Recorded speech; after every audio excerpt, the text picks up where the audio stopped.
In the beginning of our journey, we imagined our mind as a camera, and our life's work as learning to switch it from auto mode to manual mode. We have spent the last 6 episodes learning the manual. We have deconstructed the mechanics of consciousness, building a 5-stage architecture: detection, filtering, transmission, recognition, and understanding. We have even explored the vast, silent space between those structures. But now we arrive at the most important and most challenging part of our journey. What does it mean to live this architecture? How do we move from studying the map to walking the path? And how do we navigate the final, most subtle, and most powerful trap on that path? Welcome to the final episode of Inner Vision Architecture. This is where we bring everything together. Integration is not a 6th stage. It is seeing the architecture not as a linear sequence of tools, but as one living, dynamic, recursive system, your internal framework for conscious growth. Imagine you've learned to build a telescope. You have ground the lenses, machined the gears, and assembled the tube. You understand how each part works. But the purpose of the telescope is not to sit in a workshop and be admired for its construction. The purpose is to be taken out into the night, pointed at the sky, and used to see the stars. Living the architecture means using it, effortlessly and seamlessly, in the dynamic, unpredictable moments of your life, on a difficult conversation, in a creative project, in a moment of crisis, in an instant of joy. Let's take a practical example. You're about to give an important presentation at work. The old you, on autopilot, might just feel a vague, overwhelming sense of dread, push through it with brute force, and then collapse afterward. But the you who is living this architecture has a different experience. First, you detect the raw sensations. A tightness in your chest, shallow breathing, a cold knot in your stomach. You notice your thoughts are racing. That is stage 1. Next, you activate filtering awareness. You notice your mind is filtering this situation through a belief. I must be perfect, or they will judge me. You see this filter not as the truth, but as a conditioned pattern. That is stage 2. Then, transmission occurs.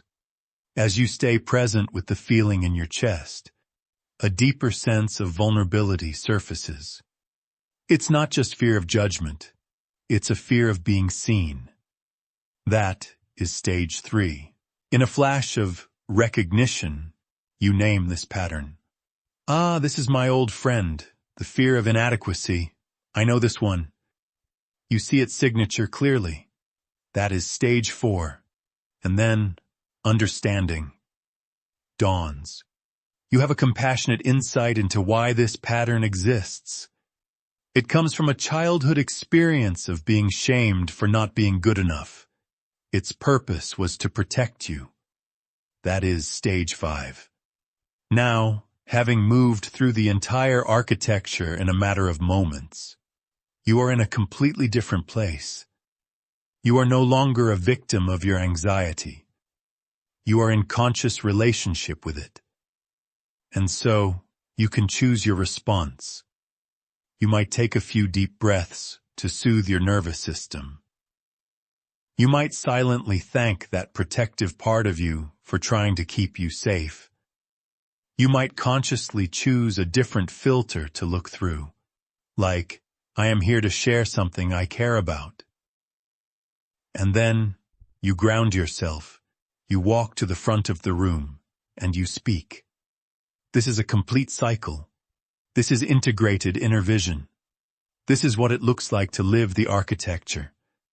But as we become more adept at this, as our inner seeing becomes sharper and more precise, we encounter the final boss, the ultimate illusion, the most refined and seductive cage.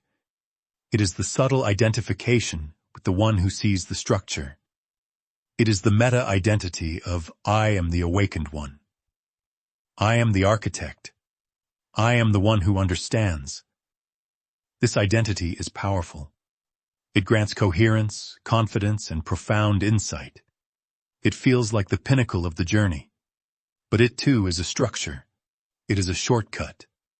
And the tragedy is, it is the hardest one to see because it feels like seeing itself. This is the ego wearing the robes of awakening. It is the part of us that accumulates insights like trophies, that stays safely in the observer position, that develops a subtle superiority over those still asleep.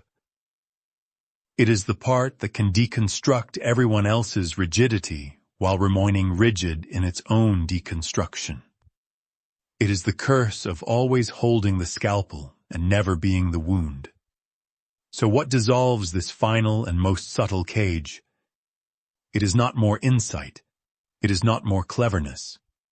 It is the one thing that structure fears most, humility.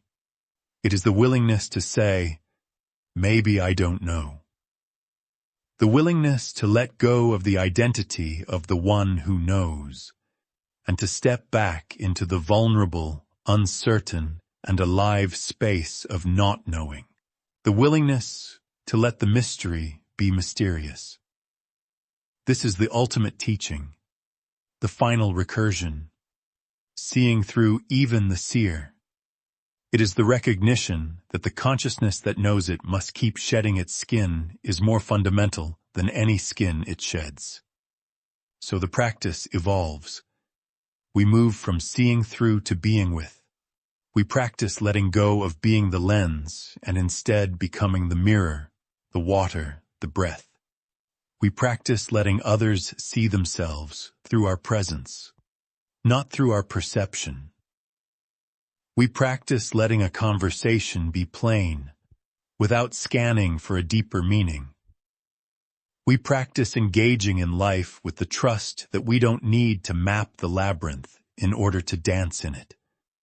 We learn to hold our insights lightly, like a silk robe, not a suit of armor. We let them be pierced by laughter, by silence, by grief, by the simple, undeniable reality of the present moment. Insight becomes wisdom only when it learns to bow. This does not mean we abandon the architecture. We need the structures, we need the banks to guide the river. But we must remember that the life is in the river, not the banks. We learn to move with the flow, to dance with the form, to honor the insight, and also honor its dissolution. And what happens when we forget? Because we will. We are human. We will get caught. We will fall back into our patterns. We will polish our armor and cling to our insights.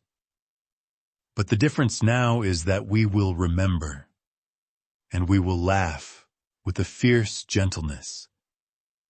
We will have compassion for the part of us that clings and the part of us that sheds. We will recognize that both are part of the journey. The work is quiet, but it is seismic.